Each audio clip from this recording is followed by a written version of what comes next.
Roxana Cârceag, The Sound of Happiness. The Sound of Happiness, Roxana Cârceag.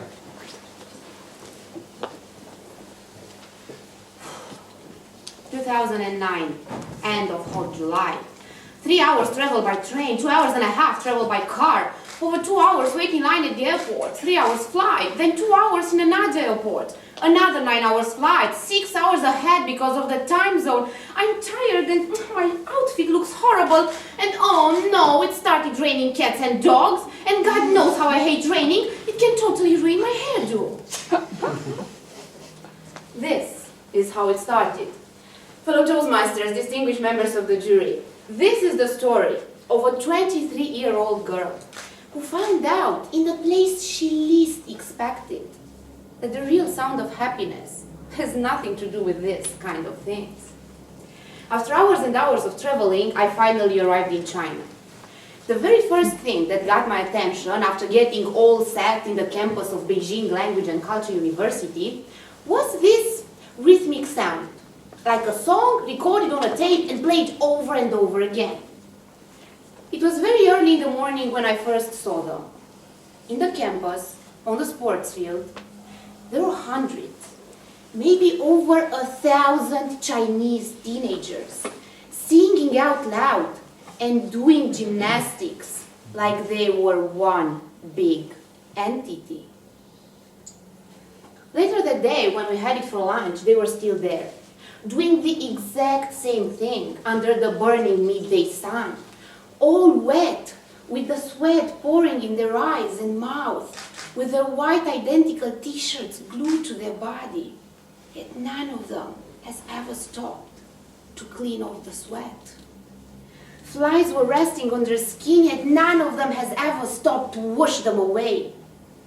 Their dehydrated voices sounded like broken pickup discs, yet none of them has ever stopped to ask for a sip of water. They were like programmed human machines. Thousands of programmed human machines in wet white t-shirts, and yes, in the evening they were still there, doing the exact same thing, singing, moving, sweating, barely breathing. Later that night, our Chinese teacher explained us.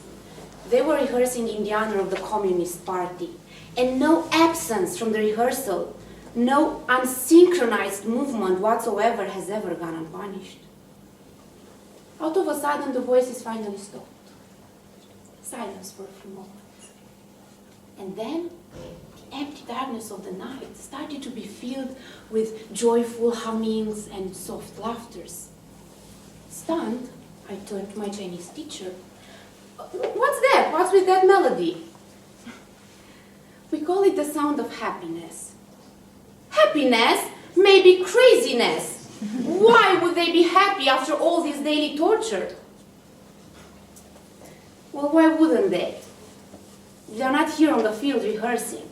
They're in school, learning each and every day about the glorious era of Emperor Mao Zedong, of how a greater number of people than the one living in Romania today died of starvation in only 1 year. They learn about our great public square, in which today they meet with their friends, which witnessed thousands of cold-blooded crimes in the honor of the Communist Party. They learn about tortures and rapes, about massacres and cannibalism. How? Tell me how? Could they be any other than happy today? If all they have to do is sing and sweat under the midday sun.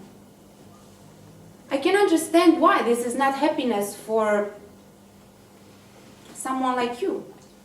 But can you understand why is it to us?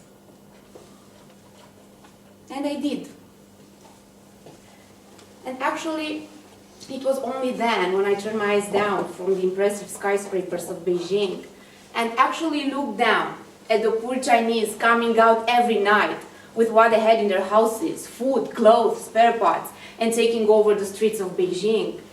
I turned my eyes down to those naked kids with muddy bottoms, wearing nothing but their innocence, and helping their parents, helping, I said, not begging for help.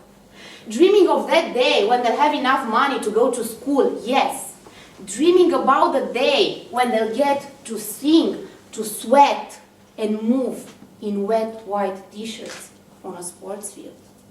I turn my eyes down to this old man preparing me a grilled sepia on a stick, smiling at me with his only 2 teeth left, and telling me things I couldn't understand, but I could feel. And out of a sudden, he just threw the grilled sepia in my hand, waiting no more to take the money, hopped on the bicycle to which the grill was attached, and pedaled away. The cops were already after him, but he left humming a happy song, the now-known song of happiness. Later that night, when we headed towards our dorms, it started raining cats and dogs again. And there, right there, under the warm summer shower, with my makeup rolling down on my cheeks, with my elegant hairdo falling apart, with my fancy outfit hanging wet, and with a grilled sepia in my hand, there, right there, I finally got to see it.